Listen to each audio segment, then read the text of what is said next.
Kining antong pasyente higalay soon mga sir taga Alabel, Sarangani province, no. Unya naabot sila dire tungod sa atong gipost sa Facebook, no.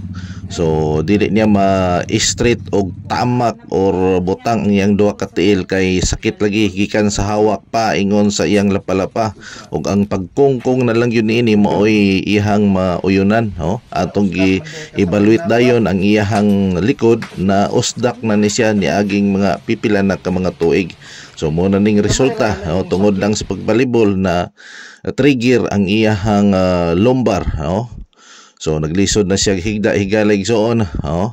So ato siyang gi-assist niya, ato siyang gipahapa, gipahayang aron ma-evaluate pag yun nato ang iyang position recovery, no.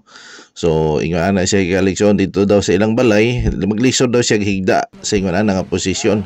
So ato siyang gihatag pagtagad, ato siyang gi-align, gipaluag ang iyang kabukugan para mabalik sa medyo normal nga sitwasyon, no. Kini siya higalay ko sa wa pa ni siya x-ray ug atong gi-requestan og x-ray, no. Unya karon, no, makatindog na siya sa una pa lang nga sesyon, no.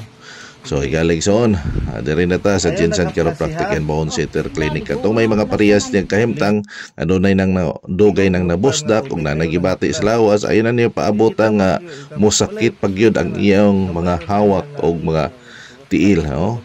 So din lang takutob sunod na pong higayon sa atong update sa atong mga pasyente diri sa Jensen Chiropractic and Bone Center Clinic. Kini si Dr. Roca, mayon kaninyo ang atong lawas ang pingan sa inadlaw-adlaw natong gimbuhaton mao kini ang kapital. Have a nice day kaninyo tanan.